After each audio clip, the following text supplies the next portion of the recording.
nimuze twicare mu kirambi ni heza bimenyera kivuruga mwese nimuze tuje mu kirambi ni heza mukirambi.com Mukirambi TV 1. Bon après-midi tout le monde. Arabasuhuza umugira umugoroba mwiza. Bon après-midi. Je voudrais débuter mon propos en évoquant un petit événement Agiye gutangira ijambo hari ibyabaye agiye kubabwira. Lorsque votre communauté m'a proposé d'intervenir, j'ai fait un communiqué de presse. Umunsi tumubwira ngo azagira icyo avuga, hari itangazo yamenyesheje abanyamakuru Et annonçant que j'allais travailler aux côtés de membres de la communauté pour la défense de ses intérêts. Et le même jour, on apprenait que le général quittait les FRDC et rejoignait les collines de Minembwe. Umunsi abantu bamubwira ngo agira icyo yadufasha mu by'amategeko, uwo munsi niwo munsi makanika yavuye mu gisirikari aja mu Minembwe. Certains esprits m'ont téléphoné, certains amis dans la région, en me disant mais vous faites un complot. Hari abantu bamuhamagaye baramubwira ati uri nyuma y'uwo mugambi w'uwo muntu wavuye mu gisirikare aja mu Minembwe. Ce n'était pas le cas, c'était vraiment la coïncidence du temps, mais aujourd'hui je pense beaucoup à cet homme. Ntabwo yari complot cyangwa bari babivuganye, ariko n'ibintu byahuriranye gusa. Uyu munsi atekereza kuri uwo muntu et au chemin qu'il a permis à votre communauté de parcourir pour qu'elle existe encore aujourd'hui. n'inzira umuryango w'abanyamurenge waciyemo kugira ngo uyu munsi babe bakiriho bagihagaze. Et il y a un lien entre la question juridique et la question militaire. Hari ihuriro, ikibazo cy'amategeko n'ikibazo cya gisirikare yari aho bihurira. Toutes les communautés humaines ont besoin d'armées, ont besoin de police pour canaliser la violence et assurer la sécurité humaine. Abantu bose cyangwa ahantu bose baba bakeneye abasirikari n'abapolisi kugira ngo babungabunge umutekano w'abantu. Lorsqu'il y a un déficit dans l'État, Iyo leta idakora neza, que l'armée n'assure plus la protection des membres de sa communauté, igisirikari ntigishobore kubungabunga umutekano w'abaturage, que même parfois elle porte les armes contre sa propre communauté. ndetse rimwe na rimwe bagahindura intwaro zabo kwica kominote abantu bari bashinzwe kurinda. Il y a toujours eu chez les humains des gens qui se sont référés au commandement sacré du respect de la vie, du respect de l'être, et qui se sont érigés en résistants. Ico gihe buri gihe hari abantu bamwe batabyitaho bakagendera ku mategeko ya Nyagasani kugira ngo akore ibyo bashinzwe gukora. Ce sont des précurseurs qui rendent après, à terme possible, la restauration de l'État. Abo bantu niyo batangira nk'aho batemewe n'amategeko, ariko abo ngabo nibo bagaruka nyuma bagashinga iyindi leta nzima igendera ku mategeko.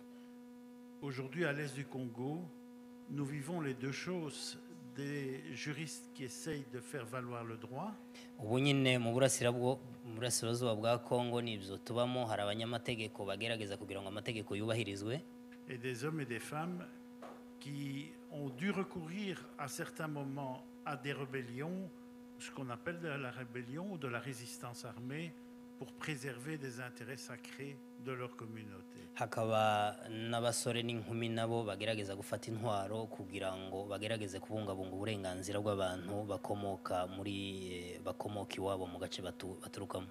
Mais les deux éléments sont articulés l'un à l'autre. Ibyo ngibyo rero kimwe kigira igihe gikora n'ikindi kikagira igihe gikora. Je voudrais aussi vous dire que la personne qui vous parle aujourd'hui ndashaka kubabwira ati umuntu wabibabwira ubu nyine ce n'est pas un cabinet d'affaires internationales qui assument des défenses à travers le monde. ntabwo ari umuntu uvugira abantu mu buryo mpuzamahanga kugira ngo avugire uburenganzira bw'abantu mu isi. C'est le produit d'une histoire beaucoup plus profonde liée à mon lien avec la région des Grands Lacs. Abiterwa n'amateka yiwe yihariye n'akarere k'ibiyaga bigari.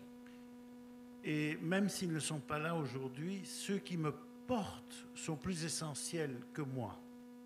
Niyo bataba bagihari ariko ababimuteye nibo bagaciro cyane kurusha we. Parce que derrière Bernard, il y a à la fois des avocats. Inyuma yiwe uyu Bernard mubona hariho abavoka basés à Bukavu, à Goma, à Bunia, à Kinshasa. bari aho ngaho avuga. Des activistes qui sont persécutés. Harimo abaharanira uburenganzira bw'ikiremwa muntu batotezwa buri gihe. Et plus encore que ça, cyane si nous sommes forts comme collectif, niyo dukomeye nka collectif cyangwa ihuriro, c'est parce qu'il n'y a pas un village, pas un coin des régions que nous défendons où nous n'avons pas des gens, des hommes et des femmes qui témoignent, qui nous envoient des vidéos, qui nous envoient des témoignages, qui nous font des récits et qui rendent une crédibilité incroyable au travail que nous faisons. nuko iyo ngiyo mu giturage mu mihana hari abantu baduha amakuru bakaduha ubuhamya bakatwohereza amavideo kugira ngo ibintu dukora bigaragare ko ari ibintu by'ukuri. Ce ne sont pas des experts chèrement payés par les ONG. Ntabwo ari abantu bahembwa n'ama ONG. Ce ne sont pas les experts des Nations Unies. Nta ba expert b'umuryango w'abibumbye cyangwa inzobere z'umuryango w'abibumbye. Ce ne sont pas des professionnels de la presse qui viennent faire du hit and run dans la région des Grands Lacs. Ntabwo ari abantu bakabuhariwe mu itangazamakuru bo mu karere k'ibiyaga bigari babitugezaho. C'est simplement des citoyens de la région qui veulent que la justice progresse. N'abantu gusa bo mu karere baba bashaka kubaho uburenganzira cyangwa ubutabera butera imbere. Et qui disent on est tous ensemble, on s'est organisé, on est un collectif et on va utiliser l'une ou l'autre personne de référence là-bas plus haut parce qu'elle va porter notre voix. Pas moins, pas plus. Bavuga ngo turi kumwe turafatanye urunana hari umuntu dushobora gukoresha hariya akatugeza ku nshingano dushaka kugeraho. Et c'est grâce à tous ces gens, ces milliers de personnes n'abo bantu bose amagana baturi inyuma buri gihe que nous avons déposé plus d'une trentaine de plaintes. Abo ngabo nibo batumye dutanga ibirego mu nkiko birenga 30 dans toutes les villes concernées par ces crimes. Mu mijyi yose habayemo ibyo byaha. Figurez-vous que pas une seule de ces plaintes aujourd'hui n'a été suivie des faits. Namwe mwatekereza ko ibyo birego byose twatanze nta na kimwe kiragira icyo gitanga. C'est pour ça que nous avons aussi envoyé les mêmes dossiers, les mêmes documents avec des centaines de témoignages qui seront toujours incontournables auprès de la Cour pénale internationale. Ni nayo mpamvu ayo madosiye yose arimo ubuhamya burenga amagana twohereza hano ku rukiko mpuzamahanga rw'Irahe. C'est aussi pour ça que nous avons rendu publiques certaines de nos plaintes. Non pas pour le plaisir de les rendre publiques, mais pour que jamais un seul ambassadeur, un seul expert des Nations Unies, un seul représentant de la MONUSCO ou des Nations Unies ne puisse venir dire un jour « je ne savais pas ». Ni nayo mpamvu twashize ahagaragara rimwe na rimwe ibyo birego byacu atari ukugira ngo tubihe public cyangwa tubihe abantu babimenye ko ari icyo turimo gukora, ariko no kugira ngo ntihagire uzabyitwaza ko ibyo bintu atabizi ko byabayeho. Parce que ce qui se passe dans la région de Minembwe pour les Banyamulenge, kuko ibibera mu Minembwe hariya mu Banyamulenge, dans le Nord Kivu dans la région de Massissi pour les Tutsis du Nord Kivu. muri Kivu y'amajyaruguru ni Masisi ku batutsi bo mu majyaruguru ya Kivu. Et avec les frères Emma qui sont victimes des milices Codeco, N'abahema bicwa na Kodeko. c'est à chaque fois le même processus, c'est-à-dire la volonté de détruire 3 communautés à l'est du Congo. Ça n'a rien à voir avec les minerais, ça n'a rien à voir avec les stratégies politiques. Et les gens que nous défendons, ce n'est pas des gens qui vivent pour l'argent et pour les intérêts, c'est des gens qui nous ont demandé de les défendre pour leur survie comme êtres humains, comme communauté. Ibyo bikorwa mu buryo bumwe mu kwica abanyamurenge, kwica abatutsi bo muri Nord Kivu n'abahema, ni umugambi wo kubarangiza, kandi tutabikora ari uko dukeneye kugira ngo duhembwe tubone amafaranga, ariko no kugira ngo abo bantu nabo babashe kubaho. Et nous l'avons dit, twarabivuze, nous allons continuer ce combat. tuzakomeza urwo Nous rugamba n'allons narwo, pas arrêter. ntabwo tuzaruhagarika. Vous savez que le général a été touché par un drone. muzi ko generale yahitanywe na drone. Nous savons que ces drones étaient utilisés et manipulés par des mercenaires. tuzi ko iyo drone yakoreshwaga n'abacanshuro. Nous avons des informateurs qui nous ont même donné l'identité de l'un ou l'autre de ces manipulateurs de drones. Dufite n'amakuru y'abo bantu bakoresheje iyo drone.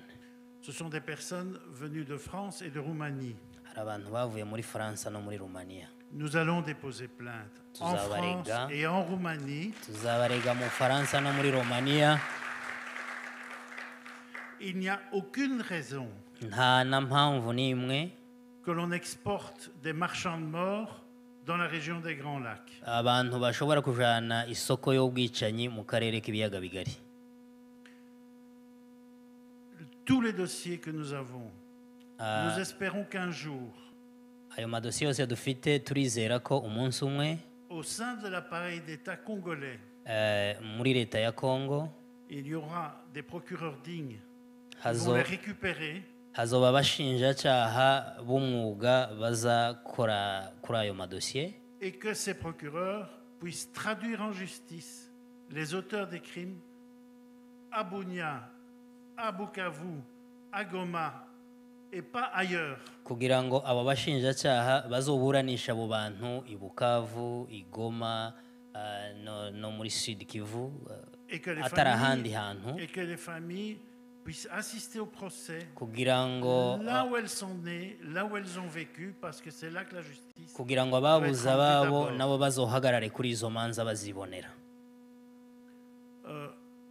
Je voudrais aussi ajouter une chose importante.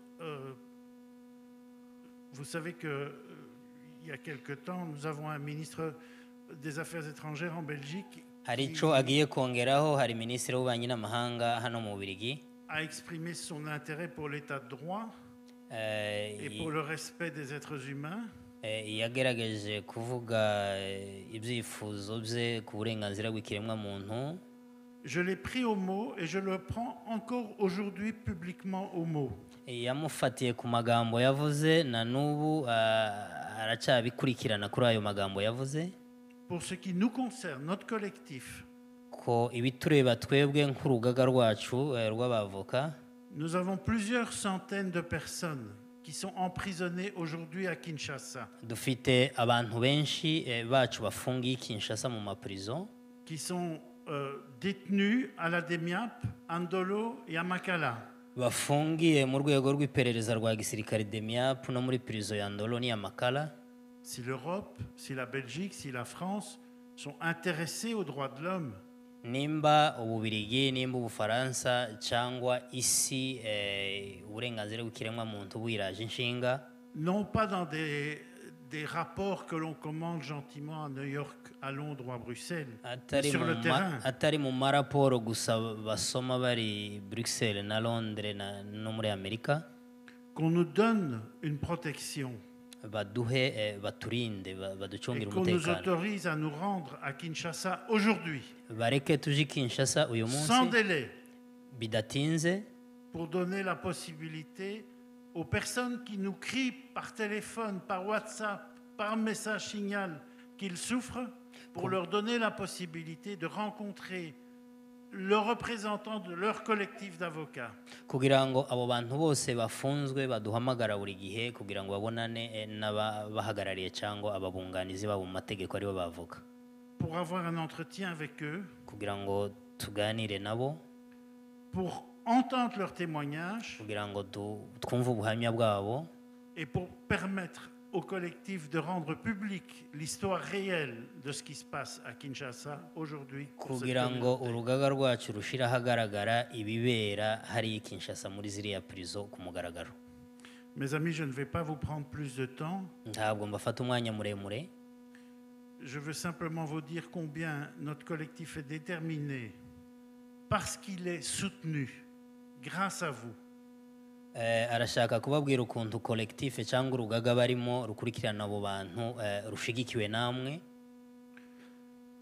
Et je veux terminer en vous disant que j'ai un rêve. Agiye kurangiza avuga ko afite iyerekwa. Quand vous m'avez pour la première fois appelé à vous défendre, vous m'avez invité aux cérémonies de Gatumba. Ati umunsi wa mbere muvuga ko naza kubafasha mu by'amategeko mwantumiye gukurikirana ibijanye n'ubwicanyi bwabereye mu Gatumba. Mon rêve, c'est qu'en 2025, icyifuzo mfite nuko mu bihumbi 2025 les mêmes cérémonies puissent dignement se dérouler sans que les membres de la communauté ne soient attaqués au cœur même du village de Minembwe. nuko ubu nyine twazakwibuka ubwo bwicanyi mu Minembwe hari amahoro. Parce qu'alors les combats qui sont menés, qu'ils viennent d'un général rebelle ou qu'ils viennent d'avocats qui résistent, ces combats-là auront pris un sens dans l'histoire de votre communauté. kuko izo ntambara zose zaba ku bavoka cyangwa ku bajenerali babarwanira nta sanse ziba zifite nimba mutabonye amahoro. Murakoze cyane.